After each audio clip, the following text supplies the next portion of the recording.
I think I'm mirror imaged. You ready? Yep. 3, 2. Welcome to Season 3 of Boston Congress of Public Health's 4-part miniseries, The Great Health Debates. BCPH is a 501c3 nonprofit organization whose mission and vision is to democratize public health through the lens of social justice and to transcend the traditional boundaries of academia and medicine. BCPH does this by supporting leaders, researchers, and advocates who are committed to social justice, health equity, and evidence-based public health thought. As the country becomes exponentially diverse and interconnected, how do we continue to effectively reduce disparities, and what does this look like? I'm your host, Fatu Bari, a current MPH candidate at NYU and fellow at Boston Congress of Public Health. I'm particularly passionate about global health, health equity, and health disparities. With this season being the promise and peril of cultural competence in healthcare, we will be delving into topics surrounding cultural competency, intersectionality, and responsiveness. This series will highlight the perspectives of health providers, professionals, advocates, researchers, and patients, and their encounters and experiences regarding health disparities, literacy, and equity.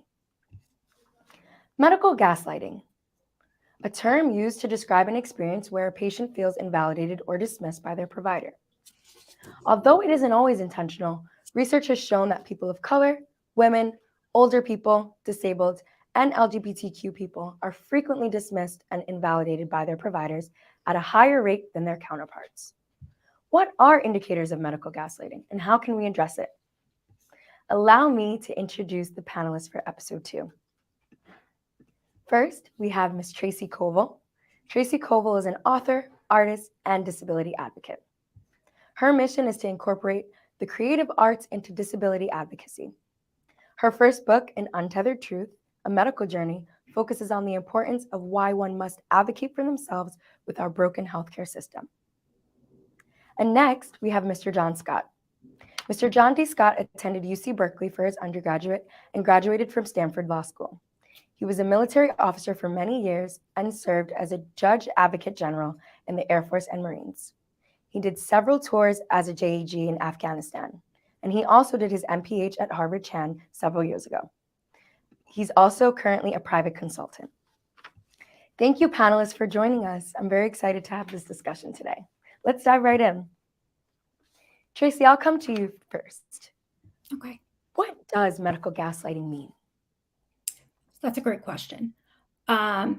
The way that I've understood medical gaslighting is when a provider does not take you seriously, and ideally is the evidence on imaging and tests do not show what is going on.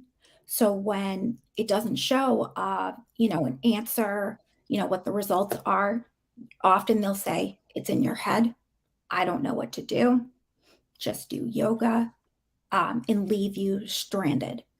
And that's the way I've understood it, both in personal experiences and also in work as well. And it's something that can be very, very damaging to someone. And the longer that you are gaslit, the worse the outcomes end up being. And this is something that occurs throughout every single person has probably encountered it, and it's not talked about enough. So that's kind of my way I would explain it is really you're dismissed and not taken seriously and brushed off. John, would you like to elaborate on the definition of medical gaslighting? Well, gosh, I think that was a pretty good definition. I might add just the way I look at medical gaslighting in the medical provider field would be really it's a form of moral hazard that's imposed upon patients. Now, I mean, a basic concept in economics, two basic concepts: adverse selection and moral hazard. Adverse selection, if you take it from the provider's point of view or for the insurance company's point of view, it would usually mean adverse selection would be insurance companies want healthy people, yet only sick people want health insurance. And the moral hazard component of it If you're a provider, it's if you give people health insurance, they're more likely to go skydiving or take up dangerous activities. If you flip the script on that and look at moral hazard from the patient's point of view, moral hazard is really that healthcare providers, at least those providing care in the capitated care compensation system, generally speaking, want to give less care because the less care they provide, the more money they make. So it's kind of it's an incentive system that doesn't really favor the patient, and it incentivizes providers to tell people it's all in your head. You know, you have an injury, you have a medical condition. They'll try to minimize it oftentimes, maybe not consciously, maybe subconsciously, just because the incentives push them to do so. Yeah, and Tracy, you mentioned medical gaslighting being damaging. I'd like to hear your thoughts about the origins of medical gaslighting. Where does it come from? And if you can be a little specific within certain identities. Yeah, absolutely. And I hope it's okay that I'll go a little bit into my personal story with it. I think it's very difficult when it comes to women and also different minorities to get that specific help. And the origins, I really think that often providers, you're looking at textbook. And what you're learning in textbook is it must be X, Y, and Z. But often you forget to take a step back and look at it as think outside the box. And a lot of rare conditions, that's what occurs. So with my story is I was born with a bunch of medical conditions that were left untreated into my late 20s that left me as an incomplete paraplegic. And growing up, I had spoken up and said, look, I'm in chronic pain. I was diagnosed with this pain condition, and I would learn years later it never happened. And as I kept getting older, I kept being told it's in your head, it's psychological, lose weight. I was never taken seriously. However, imaging was showing something was very wrong. And it would take until my late 20s when I would get the medical records to actually find out, oh my goodness, they missed something major. And that diagnosis that, was given to me at age 11, the test results and everything never matched up, which was really heartbreaking to hear. And what's very difficult is people don't realize when you have that medical gaslighting and, it has taken so long to get the proper answers, it is damaging on all aspects of someone's life, whether it is their career, their education, finances, housing. And unfortunately, that was something that I experienced. And I think what is the most heartbreaking thing is that in the disability community or in general, if you have medical conditions, you're not given a case manager. You have to figure it out on yourself. My background is social work. And from my experience for advocating for my clients, I now had to learn how to become my own advocate and fight to be taken seriously. And the hardest thing I was ever told on so many occasions was if this was treated in childhood, you would not be in a wheelchair. And that is something that took a very long time when it comes to healing and the other aspects of how does it affect one's mental health and how does it affect, again, your education and career and everything, and the amount of discrimination that occurs when it comes to whether it's people with disabilities. We all know discrimination with various minorities and the amount of lack of resources, which is the most heartbreaking thing. And one of the things I wanted to touch upon is when I was in graduate school for my master's in social work, there was never a discussion about people with disabilities. There was never a discussion of how do you find the resources? What do you do? And that, I think about it now and just it's infuriating to think about. And why was it that I had to use my background? I mean, I'm very blessed and thankful I had that background, but why is it that I was not given anyone to help me? And I now had to navigate and figure this out myself. So I know I went on a tangent, but hopefully that gives kind of a perspective on that lens. No, what an impactful story. And it brings me to my next question. John, I'd like to come to you. What about the medical field or the healthcare environment do you feel contributes to medical gaslighting, or like you brought up earlier, that unconscious bias or that implicit bias?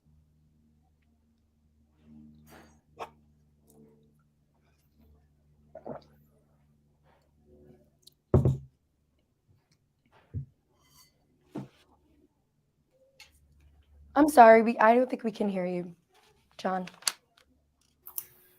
My apologies.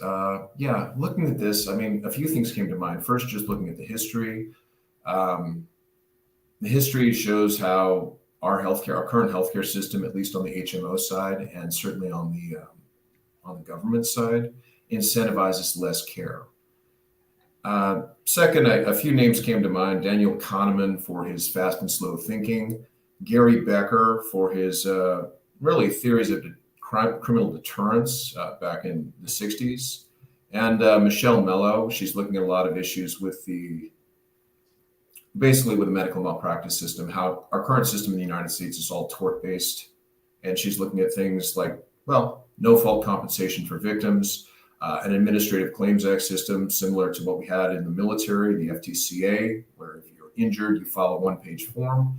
And it's just saying you're sorry if you're a physician who harmed somebody, admitting fault. So to go into these really quickly, in terms of the history, how should I say this? It's always been about making money in the United States. I mean, Eisenhower, after World War II, Eisenhower wanted to get universal health care for all. It didn't quite go through because those in power wanted to make sure they kept making money. In 73, Edgar Kaiser, who was running Kaiser Permanente at the time, he sent his right-hand person, John Ehrlichman, to meet with President Nixon. And the goal was to lobby for more money for HMOs. It resulted in the HMO Act of 1973.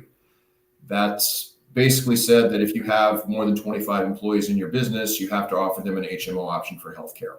And it paid out about, like $375 million just to promote HMOs. But the basic argument he made to Nixon was the less care we provide, the more money we make. And that ethos, the less care we provide, the more money we make in capitated care, kind of spills over into government because if you're a government physician, you're evaluated based on metrics. And the metrics are, do you have healthier patients? I have a friend who works at the VA, and I was advised by this friend of mine that physicians were compensated or given bonuses based upon the vital signs of their patients. And if all of your patients had good vital signs, you received a bonus. That's not something the doctors could do anything about. So a lot of the doctors just falsified the records, falsified the vital signs, because the incentives were there. Now you hear that and you think, well, doctors are awesome people. Why would they do this? And to answer that question, you kind of get into Daniel Kahneman's work on fast and slow thinking. And what he basically said was, there's fast thinking where you take the time where you don't take the time, where you're acting just reactively because you want the bonus, because this is the way it's always been done. Because as Ms. Koval said, when doctors evaluate a problem, there's an incentive to look for horses, not zebras, to just say, what's the obvious answer? That must be it. And if the patient says otherwise, the patient says, I've been living in my body my entire life. The doctor has maybe 15 minutes to evaluate a chart. The patient might know more. Doctors don't want to see that. They want to think the simple answer. So that's fast thinking. Slow thinking is more like, I don't know if you're a Ted Lasso fan, be curious, not judgmental. It's taking the time, stepping back, doing the kind of analysis you can't do while driving, if that makes sense. Actually taking the time to really evaluate the evidence, listen to your patient, do what needs to be done. And a lot of times the problem here is the incentives all push the doctor to not do that. And I don't know, two useful concepts here for medical care. Once you understand the incentive is less care equals more money, at least if you're not doing fee for service. You look at adverse selection, which is just an example that was given by a professor in health and economics at UC Berkeley, was that the first Kaiser building had its enrollment office on the 6th floor of a building with no elevator. So if you wanted to sign up for Kaiser Healthcare at the time, you had to be strong enough to climb 6 flights of stairs. That's adverse selection. They only want the healthiest people because they provide the best low cost. I'm probably going too fast, but moral hazard, the idea with moral hazard is just, if you're a healthcare provider, they like to say, well, people get health insurance, they want to take up motorcycle racing and skydiving. The reality of moral hazard is, the flip side of it is, if you're a physician and you're compensated based upon providing less care to a capitated client, you're more likely to gaslight them. You're more likely to tell them there's nothing wrong with you, it's all in your head. You're also going to probably throw up as many roadblocks as you can to them getting care, like, ambiguous compensation. If maybe it's a PPO, you're not sure if it covers the cost of your care. High deductibles, high co-payments, things of that nature. But that would be the moral hazard on this side. And I don't know, I'm probably talking too much, but the big thought I had was, it's really an access to care issue, and it's an access to justice issue. If you're a physician, this gets into Gary Becker's work on criminology. Basically, you're going to look at this situation and you're going to say, who can I not provide care to, still get the bonus, and not worry about any kind of repercussions, any kind of recourse? And Gary Becker's work on criminology in 1968, it was all about deterrence and how do you deter bad behavior. And he said, basically, you have to try to look at the severity of punishment, the certainty of punishment, and the speed with which punishment occurs if you want to deter bad behavior. He was drawing on the works of Becker and Bentham, but basically he said, it's cost-benefit analysis. Criminals do a cost-benefit analysis in their head before they go commit a crime. If a doctor's going to gaslight someone, and they're not just doing it because they're doing it subconsciously, as a Kahneman would say, if they're actually doing the calculation and thinking, I want my bonus, but I don't want a medical malpractice case against me, they're probably going to look over the client and say, can I get away with not providing care to this client without risking maybe a complaint against my license, a medical malpractice suit? And unfortunately, in the United States, that's about all you have in terms of recourse against a physician, unless you have gross negligence where you might go into criminal. But really, it's about malpractice suits by tort. And those are extremely difficult for most people to bring against the doctor. They're very expensive. And I'll stop there. I'm sorry.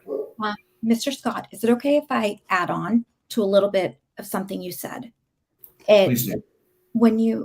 I'm so glad you touched about the bonus part, because I think a lot of people don't realize that providers will also get paid extra if they push a spinal cord stimulator on someone, and they will not explain how it fully can damage someone.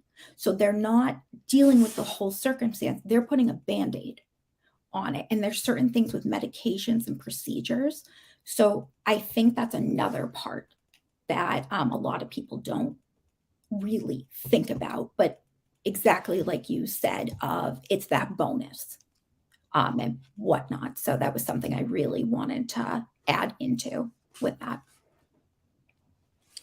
Interesting point, both John and Tracy. Tracy, I'd like to stay here because you've stated something very interesting.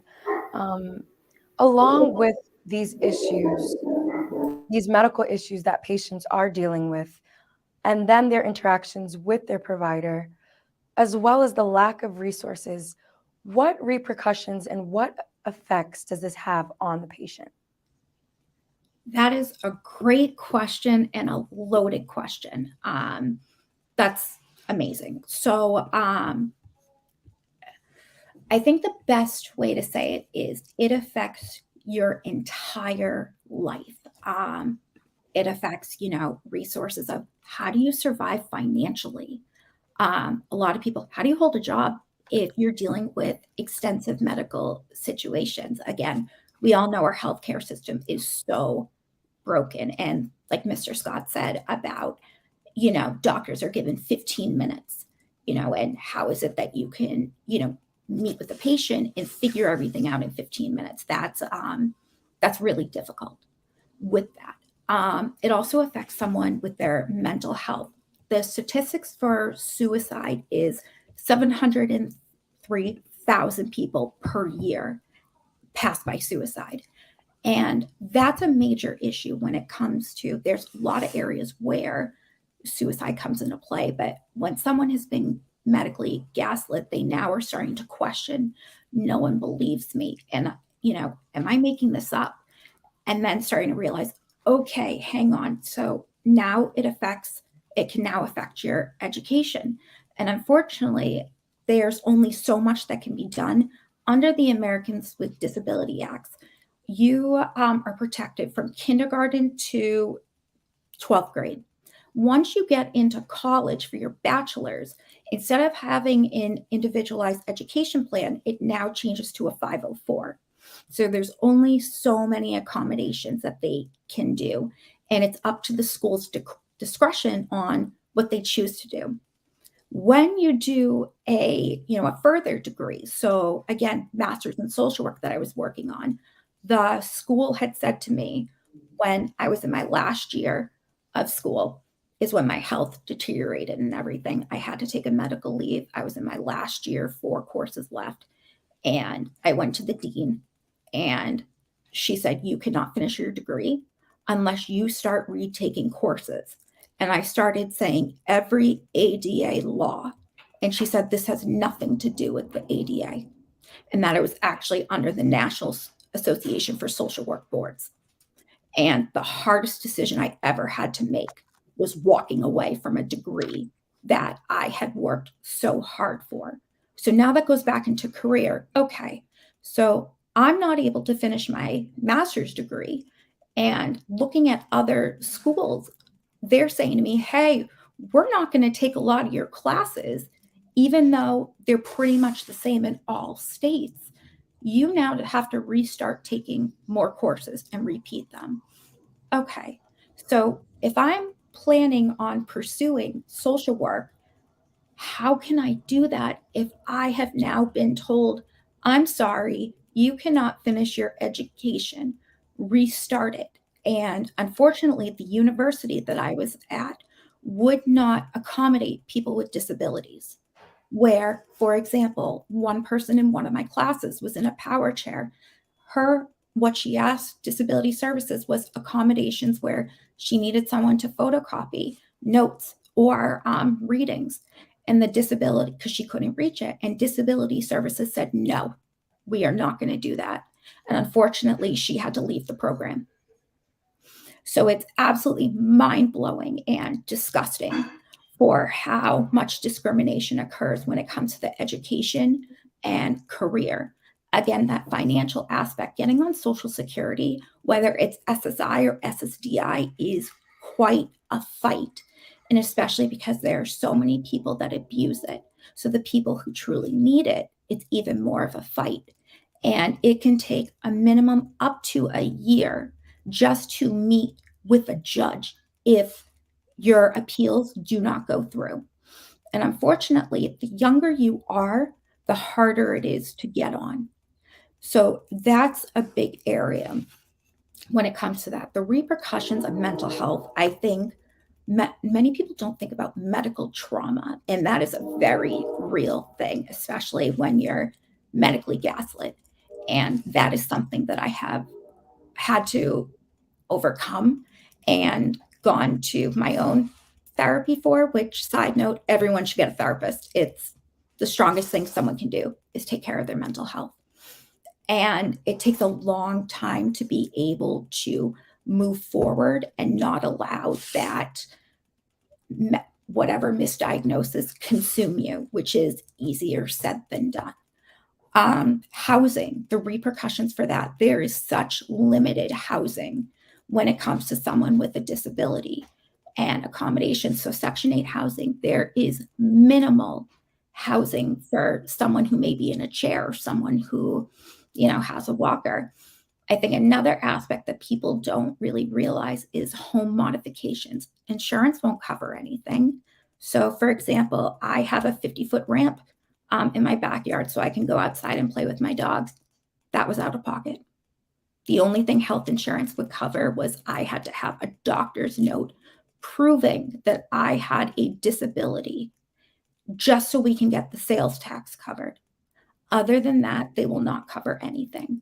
When it comes to bathroom things that you need, maybe it's a grab bar, maybe it's, anti-slip things, maybe, various things, they're not going to cover it.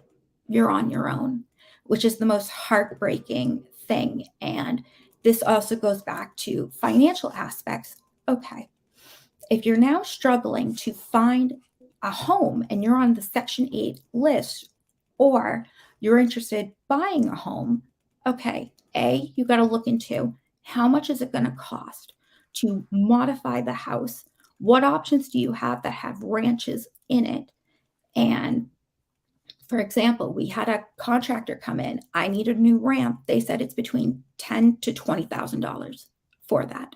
Again, insurance won't cover that. And the same thing goes with one of those chair lifts. If it would go like to the top of the stairs all the way down, that is $10,000 that you have to pay out of pocket.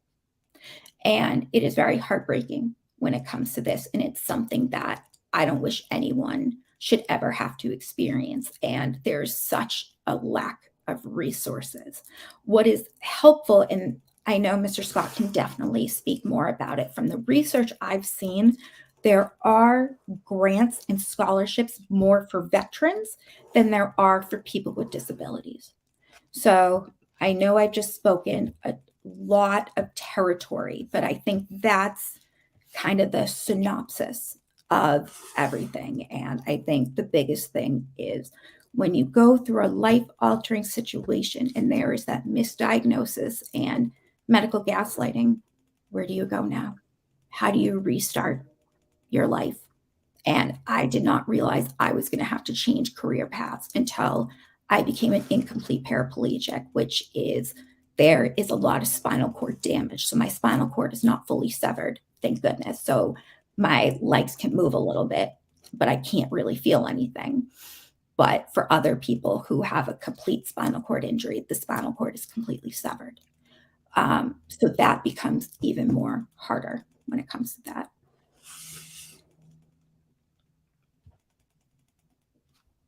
Mr. Scott, would you like to elaborate more about the veteran perspective that Tracy just brought up, and also maybe some of the legal and policy perspectives?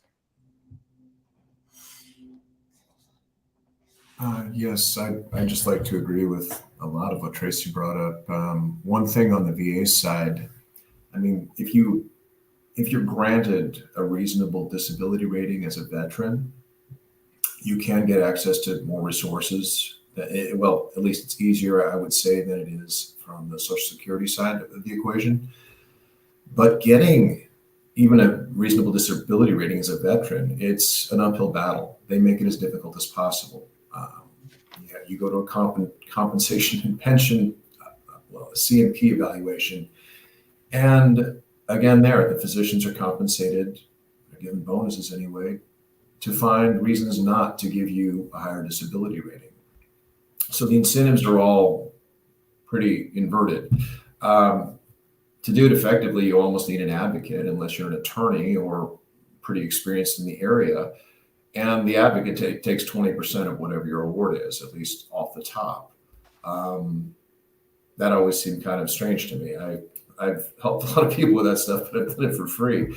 But just that aspect of the equation is difficult. The fact that the VA, that the Department of Defense, doesn't take your medical records from your time on active duty and just immediately transfer it to the VA. I mean, when I was coming out, they hand you your medical records and say, make sure you take these paper records over to the VA, and the VA would invariably lose them. So you better make copies. That was the running, advice at the time.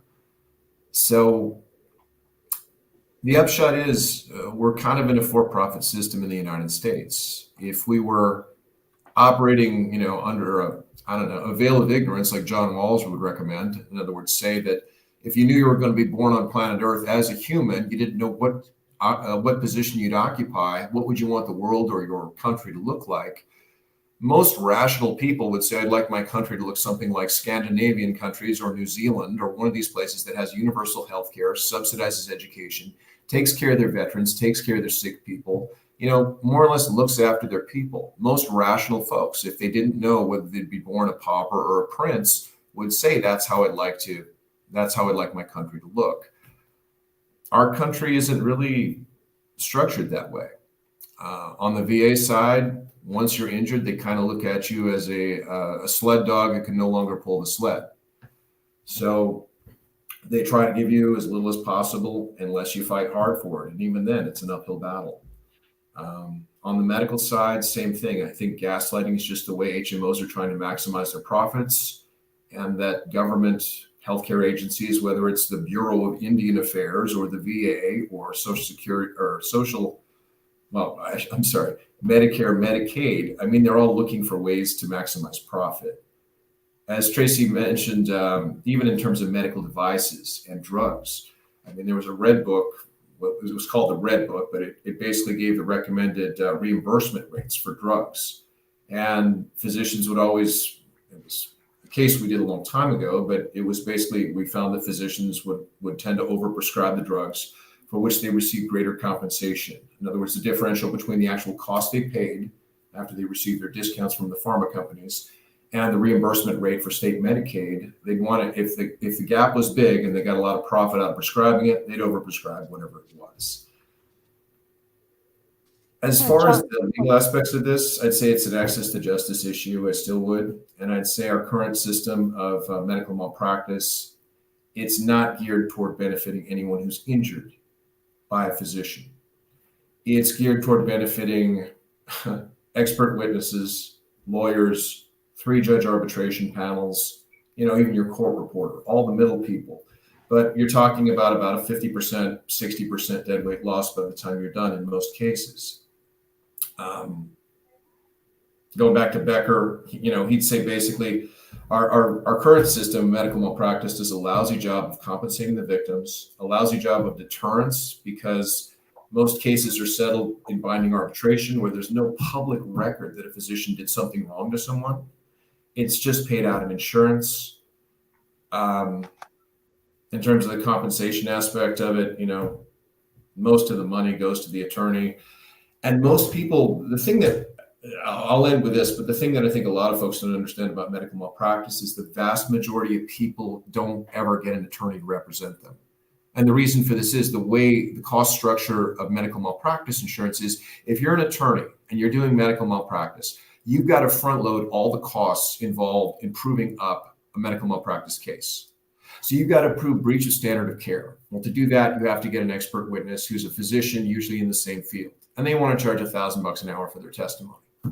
Then you've got to prove, what was the lifetime cost of this injury, and there you have to hire an economist. They're $800 an hour, let's say, and they want to interview the victim and say, they want a young victim because that increases the time frame. They want someone who's educated because they would have had a good career had this event not cut their career short. They want to hear, again, clear causation, clear breach of standard of care, a lot of meds, a lot of things required. In other words, they're looking for those uniform clients, or unicorns, I should say, people who hit all the metrics for a massive award.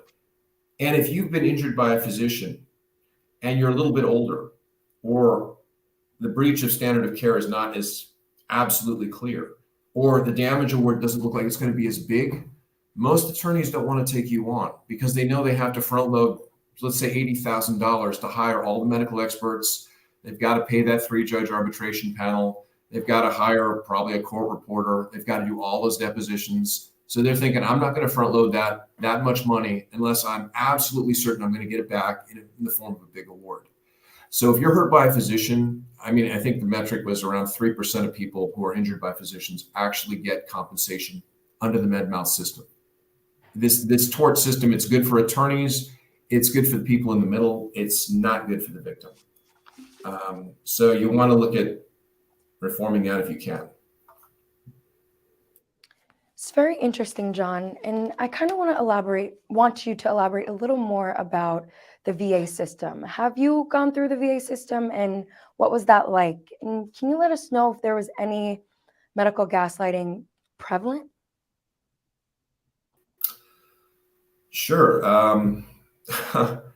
When I got out of the military, well, it's a long story, but I hesitated going back to the VA because in the Marine Corps, you don't want to be what they call a sick bay commando. So, you have a stress fracture, you run on it. You have injuries, you just keep going. You're sick, you just shut up and color. You do what you're supposed to do. That was kind of the ethos anyway. So I didn't really want to apply, but initially I was talking to just apply. And I sent them the medical records I have. I think they lost my medical records 6 times. That was the total. So it's a good thing I made copies.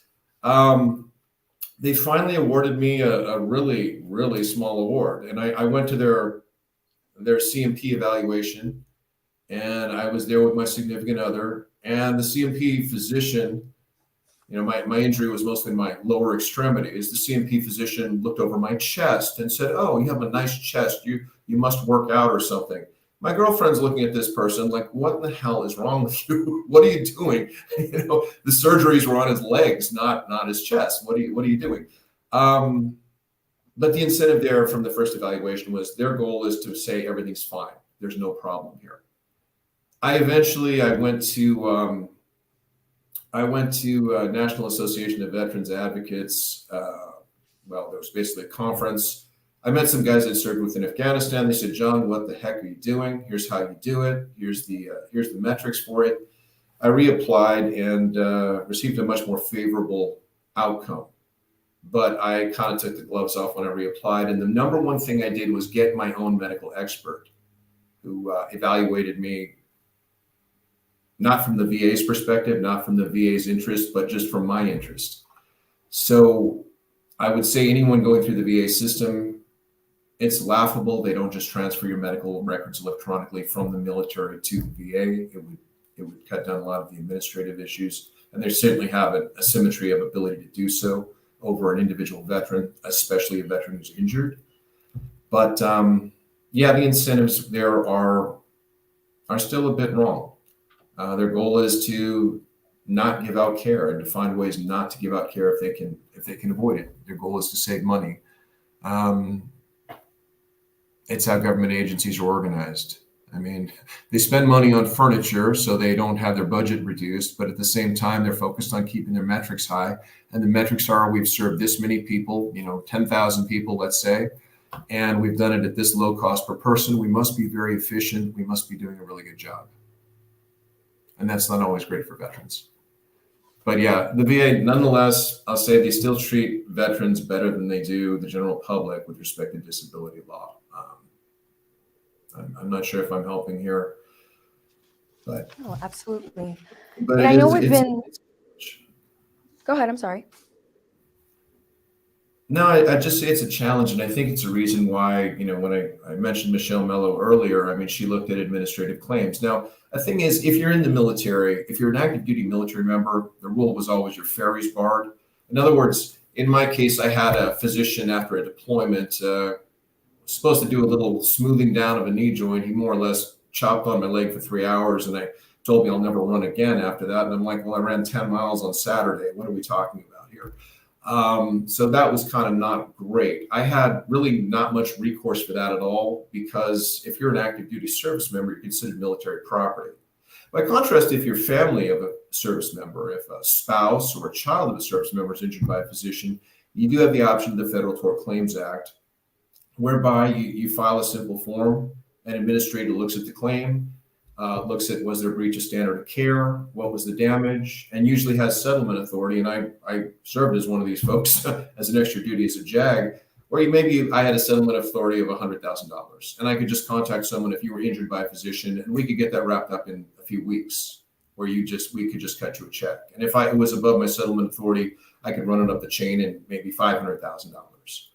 So it's a more efficient way of getting money to the victim. It's a lot more cost effective than a medical malpractice system we have in the United States. If you look at other countries, I mean, New Zealand, all of Scandinavia, they basically have a no-fault medical injury compensation system. Germany does it for devices and drugs, but Germany also has, criminal actions against physicians who hurt people. So there's a different equation there. But the basic idea with the no-fault compensation system, about 90% of the money goes straight to the victim, and it's much faster, and there is a mark on the physician's record. And our system, by contrast, We lose so much to dead weight loss paying attorneys. I mean, the 3-judge arbitration panel, they're 10 grand a day. And you always have to go for at least 3 to 5 days, of hearings. So they're making money, and they're retired judges who are, they have nice lunches and things, but it's not really helping the victim a whole heck of a lot. So, I mean, I really, as much as most lawyers would want to, injure me for saying this, yeah, I really think the medical malpractice system needs reform. And I think the idea that the only way you can get compensation is finding an attorney willing to take your more or less unicorn-like case, bet $80,000 that they're going to get a good settlement out of it, and spend all this time going to hearings. You might spend 5 years on it. There's just got to be a better system. And if we look to other countries, kind of as with universal health care, they've kind of figured it out. There are several better systems than what we have. But the current system has all the incentives favoring the attorneys, favoring the middle people, favoring the expert witnesses, and not favoring the victims. Yeah, and John, you mentioned that the medical malpractice sector needs reform. Can you describe what reform it needs and what reform looks like in terms of steps?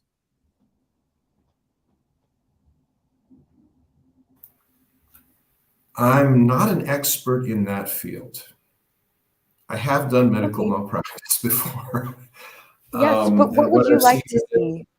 What reform would you like to see from this sector?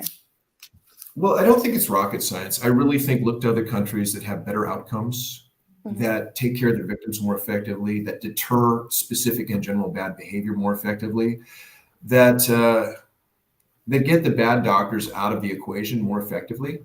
I think if we just look at those systems and see what they do, it's pretty clear. A big problem with our current medical malpractice system is if you're a Kaiser or any HMO, any large PPO, they always make you agree in a contract of adhesion to binding arbitration. And that means you don't get to go to court with your case. You have to go to arbitration first. Arbitration, again, is a 3-judge panel where you pay the 3 judges, let's say $10,000 per day to listen to your case. And after a few days of listening to it, they come up with a decision and they say, we think this is fair, and it's binding upon you. The downside of it is it's not on a public record. As if you'd gone to court, it would be in public record that this physician had this lawsuit against him or her for doing this action, for this breach of standard of care. Because of that, I'll just say on ours, we saw the same physicians 10 times in a row, 8, 10 times in a row. We had a spine surgeon who basically paid our rent back then because he just kept crippling people.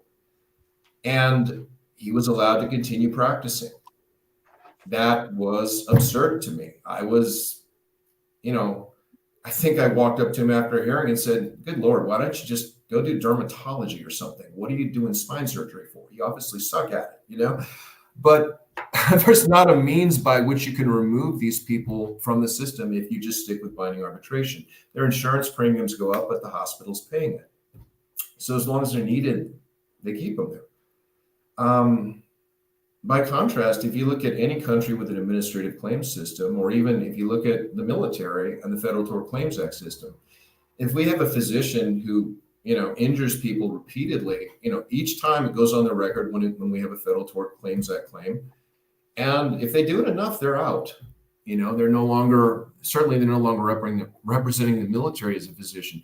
If you look at other countries that do no fault claim, they keep a clear record of what physicians are unlucky. We're not saying they're bad. We're not saying they're not, well-intentioned, good people, but it's sort of like a ship's captain. You want someone who hasn't hit icebergs very often, right? So you don't want people who are unlucky, practicing spine surgery, for example. I just think if we looked at an administrative claim system, if we just looked at even physicians being willing to admit fault, having a little more humility, realizing sometimes there are zebras, it's not all just horses. Especially if you're on an African savanna or something, but just realizing there are those outliers and having a little more humility. And, like going back to Kahneman and Mark Twain, slow thinking, be curious, not judgmental, you'd probably have a lot better outcomes. I really I guess I really just don't understand why we don't look internationally for better examples of countries that provide better care for a lower cost. Yeah, speaking of reform, Tracy, I'm interested to hear your perspective on implementation strategies and intervention strategies when it comes to combating medical gaslighting, specifically maybe from the provider standpoint. Yeah, absolutely. There's actually a few things I wanted to add to what Mr. Scott had said, because when it comes to medical malpractice, you know, everything he was bringing up, oh my goodness, I couldn't agree anymore um, with it. When it comes to what I've learned with medical malpractice, when I was trying to pursue a lawsuit, I think it's important for people to know it is not possible to sue a hospital. They have too many attorneys on them. You then have to think about which provider did the most damage to you and caused the most harm, and narrowing that down to it and providing that evidence with it. We also have to remember the statute of limitations. So it is, if I'm correct, 7 years to the date of when that they treated and that misdiagnosis occurred to when is it you actually found out it was the misdiagnosis. So just to give an example, and then I'll go back into the what you had just asked. For my case, I was fighting a lawsuit because it was medical conditions that were left untreated, and again was told if they actually took care of it as a child, I would not be a paraplegic and in a wheelchair. Because there were so many providers involved, it would have been a minimum of $250,000 to litigate my case, because there were so many people involved with all aspects of it. And I met with the top 3 attorneys in Massachusetts, and none of them wanted to be able to put that money forward, which I don't blame them when I look at the hindsight. In terms of one of the providers who caused the most harm out of the care, I had the statute of limitations had exceeded by 2 years. And something else I just kind of wanted to mention, I think often we see things as bad doctors, and there are providers that absolutely cause more harm than good, absolutely. But I think we also have to remember and take a step back that there's always a bad, there's always in any type of occupation, um, there's always going to be an issue with a provider. So that's anywhere. So not only doctors, you're going to find it, politicians, you're going to find it with in the education system, other healthcare aspects and whatnot. And I think that's something that is so important to bring up with that. A great example also that I wanted to, piggyback off of Mr. Scott again is, that idea of a bad doctor. And I think a lot of it is providers take on too much they can handle, and they say they know the condition, but actually don't. So, great example was I had found out in 2019 that my spine had been broken and misaligned since birth. And there was a lot of serious damage, including my spinal cord being tied to my tailbone since birth. And the provider I went to see, and he's not a bad person, I see it more as he took on too much. And I brought up one of the conditions I have. It's a genetic condition called Ehlers-Danlos syndrome, which is rare, but it's actually also considered like their mascot is a zebra, which is kind of like what Mr. Scott was bringing up about, that zebra like analogy with that. And I brought it up and I said, look, how does this affect someone's spine? And because it affects the entire body, and I had just been newly diagnosed with it. And the provider said, it does not affect your spine. He said I'd have no issues. I'd be walking, everything right after surgery. And he did the surgery, and I woke up not being able to feel from the waist down. And that was the hardest thing ever. And I had spoken up and said, I can't feel from the waist down. And the best way I described it was my legs felt like a baby giraffe, or I would joke as like Bambi, like when Bambi was first born. And I spoke up, and no one told the doctor for 3 months, including the rehab I was at. And when I look back to this, and I remember he was mortified when I said, I can't feel from the waist down. How did you guys not know? And I would later learn one of the medical conditions I was born with. You are at extremely high risk of increase of paralysis when you go through any type of spine surgery, which is what happened to me. So he took on too much. He said he understood everything that I had condition wise. However, I woke up unable to feel or walk. So the waist down. So I know that kind of goes off topic of where we are at. I just wanted to kind of piggyback with everything. And remind me, what was the original question you wanted me to, or topic to touch on? Yeah, so I just wanted you to elaborate a little more on implementation efforts and intervention strategies that maybe you would like to see from the provider standpoint in combating medical gaslighting. Okay, thank you for repeating that. So I think doctors being honest of, I don't know. And I've always said to providers, and many people will say like they'll be frustrated or think the provider is giving up. The first thing I will say is thank you for being honest with me. So I think that is the biggest thing, is if providers can say, I don't know enough. I don't, this isn't my area. So I think that is a huge thing versus someone whose ego is big, or they want to make a bonus from a medication or a procedure or whatnot. So I think that's a good thing. I think the other thing, there is such a lack of communication with our broken healthcare system. So like that example I gave, the rehab I was at never told the doctor I couldn't feel from the waist down. So I think there really needs to be coordinating of care and communication. I think another aspect would be is, can the provider recommend who may be the better fit for them? And also the aspect of, is that provider willing to educate themselves on the conditions you have? And I think really thinking about the whole aspect of, the patient knows their body best. And again, with our broken healthcare system, a lot of things are textbook, especially Massachusetts, versus in another state, they think differently. So, example is, okay, when it came to the misdiagnoses, one of the biggest ones, Boston says it has to be textbook. So it must show up on imaging that it's there. However, 90% of patients, it doesn't show up on imaging. And I would have to go out of state where it was confirmed by everything of, this is what I actually had. So I think another part would be is the biggest thing is like putting the puzzle pieces together.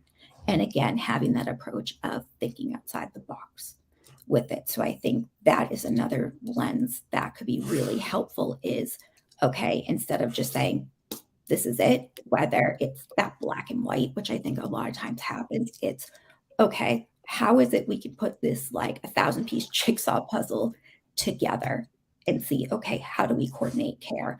What is it we can do to communicate with that? Right. And I know we've been having a lively discussion about the origins of medical gaslighting and the repercussions and effects that it has on patients. But I think it's really important before we end this discussion to really talk about what medical gaslighting is to a patient. What are some phrases or indicators of medical gaslighting? How do patients know they're being gaslit? And what can they do from there?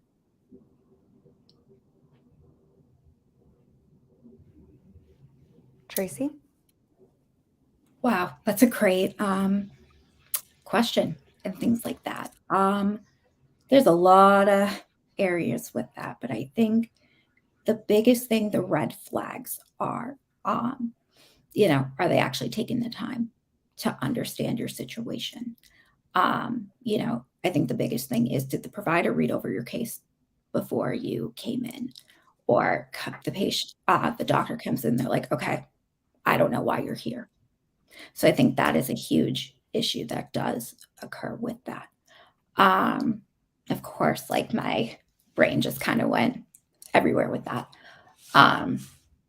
in my head. So just trying to collect my thoughts with that. Another thing that is really helpful is to be taken seriously. Unfortunately, there's no way to prevent medical gaslighting. However, there are ways that you can be proactive and think of it as be your own best advocate, not even just that, but be your own case manager.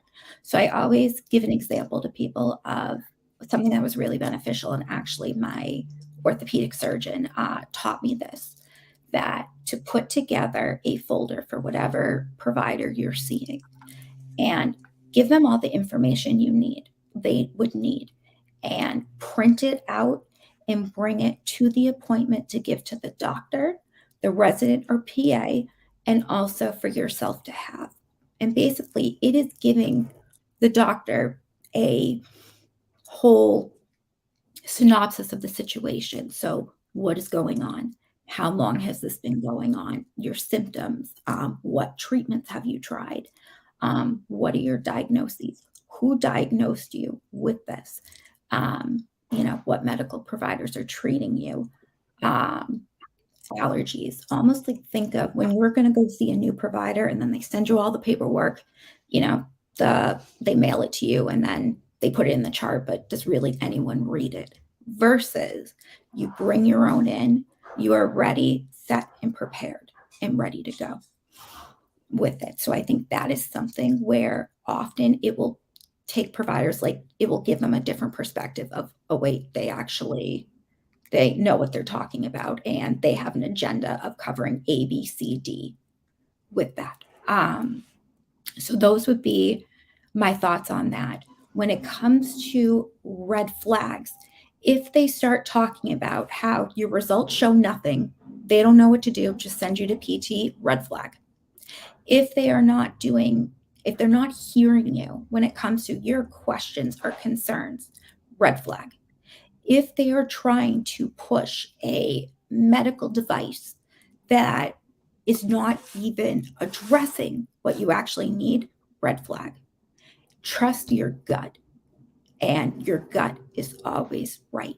I think the other part is anyone who is going to meet with a new provider, do your research and educate. A great thing to do is to go on to healthgrades.com and you can really research, look up any provider, and it will give the reviews from other patients' perspectives with that. So I think that's what I'm going to end on, but also thinking of it as the patient. I think changing wording of absolutely, yes, they're a victim, but if we can change the wording to they're a survivor with it. John, would you like to comment or add to anything Tracy just mentioned? I'd just like to agree with everything Tracy just mentioned. And actually, I love the idea of keeping your own medical record folder and giving it out to to your physician, to your care providers. I mean, okay, HIPAA things come into play, but really, if you're okay with it, it's a great idea. In terms of looking for providers, it's strange because it's kind of what's their perspective. I mean, the first thing I say is if you have a severe injury, something I didn't do, but if you have a severe injury, and something I've done for a lot of people is I say triangulate. And what I mean by that is ask around. And what I often do is just I'll call the East Coast, I'll call the top research places on the East Coast. I can't come to the East Coast, but who do you recommend on the West Coast or the Midwest? And I'll call the Midwest, say, hey, I can't come to the Midwest. Who do you recommend on the coast? I'll call the West Coast and say, who do you recommend on the East Coast and the Midwest? I know if you had to recommend someone out here, who do you think? And And I try to hear the same name a few times. And if I hear the same name 3, 4 times, I'm like, okay, that might be a good place to start. In terms of just perspective, I think why we see so much gaslighting from people who don't have access to justice is just subconsciously. I mean, the doctors are, they're looking at a patient, they're thinking, I have this number of patients that I have to see today. I have this much charting, I have this much work to do. A lot of doctors are burned out. They've just gone through COVID, just looking at the current time frame. A lot of them are overworked, and they're just trying to get through their list. And so they're kind of running, on autopilot. And if you're not advocating for yourself, they're just going to do what they have to do to get to the next patient oftentimes. So I think, what to look for. Yeah, look at the health grades and make sure they've done their homework. Ask them questions that indicate, have you reviewed my chart, or are you just walking into this cold? The biggest thing is, do they listen? In other words, are they listening? Are they taking time? Are they being reflective? Or are they just pushing a medical device, or telling you have to get this procedure, or telling you have to do it with us? There's no option. Because if they don't recommend other physicians who might be able to provide better care because they just have more expertise in a specific area, if they're not saying, well, here are a number of options we could go through, and presenting those options and listening to what you're saying, they might have interests that aren't closely aligned with your own. I think a big problem here is just the perspective we have. You guys are all familiar with this, but I'll just, hate to beat a dead horse here, but really, we have a short-term perspective in U.S. healthcare. I mean, because of the nature of care we have, if you're in the VA system or maybe Medicare, Medicaid, maybe less so, but if you're with employer-provided care, you're only on their rolls while you're working for that company. So they just want to spend as little on you as possible and kind of kick that can down the road. And if they think you have a major health issue that they don't have to treat right away, they might be incentivized not to treat it right away. In terms of just another factor, I've got to say incentives are key.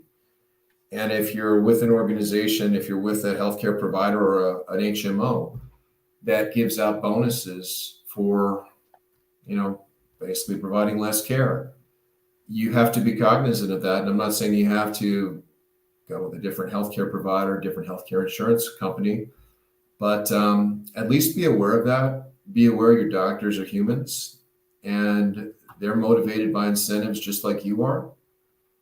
And so you might have to push a little bit to get what you want. And you might have to push to get a referral to an outside specialist. Final point I'd note, I guess, I'm not sure if we're at the end of the debate, but at least for this topic is familiarize yourself with the medical licensing board, because almost every state has a medical licensing board that looks upon complaints against physicians. And if you want to get a physician's complaint, medical malpractice, it's great if you're a unicorn client for an attorney. It's great if you check all the boxes and the attorney can say, if I front this much money, I'm likely to get this much payout, because the attorneys do cost benefit analysis too. But if you just put your records together and send a complaint to the medical licensing board on a given physician, you'll get their attention a lot more. And it goes on their record. And it lets other people know that this physician has a complaint against them.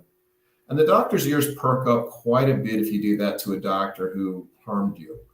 Whereas with the medical malpractice, the tort system we have in place in this country, you go through that, it's how many years, it's how much expense, and usually there's no mark on their record anyway, at least none that anyone can find, because it's settled in arbitration. You're not necessarily admitting fault. It's just binding arbitration.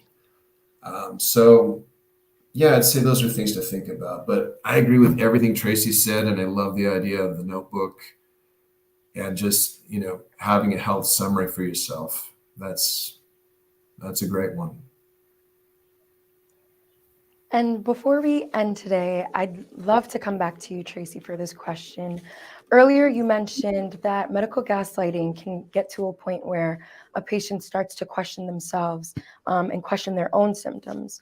So, what do you say to someone who's afraid to go to another provider after being gaslit so much?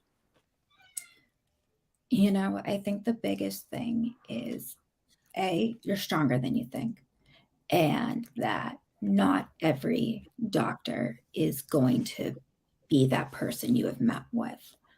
I think it's very important when you go into a medical appointment, have someone with you.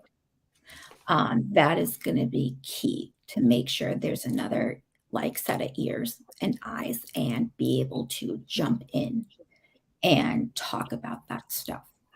Um, you know, that's right now what I can fully think of with that. Um, yeah, that's right now what I can think of with it. But that, you know, as scary as it is, you you matter. In your voice, you are your own best advocate. And another place to actually look for different providers is social media. It's a blessing and a curse. But the blessing is there's actually, if you go on Facebook, there's a lot of support groups. And, you know, join the group and ask, has anyone like had a provider in the East Coast, West Coast? What was their experience with it? Who do they recommend? Or saying, okay, I'm in this area. What providers like should I stay away from? So the more people you can connect with, the better. And there's actually some websites that will provide a resource directory of all different providers that could be beneficial to that condition. So, for example, Ehlers-Danlos syndrome, if you go on to their website and you choose your state, it will actually show up every single provider who is the right person for what you may need. So I think, again, that education is going to be that number one thing. But just reminding yourself, you're not crazy. What you're feeling is real. There will always be a light at the end of the tunnel, and you just got to keep fighting. It's okay to have your bad days, but do not give up. That's very impactful, Tracy. And before we say goodbye to our panelists, I just want to give the audience a couple of key takeaways from today's conversation. Medical gaslighting is just the first step for many people, especially those with complex health issues. It calls upon providers to be transparent and an increase in communication between health sectors, and for providers to be well equipped, and it's okay for them to say, hey, look, I'm not really familiar. Let me refer you to somebody else. And for patients, know your body, trust yourself, and advocate for yourself. Thank you so much, Tracy and Scott, for this fruitful conversation. And stay tuned for episode 4 of the Great Health Debates. Bye-bye. Thank you. Thank you.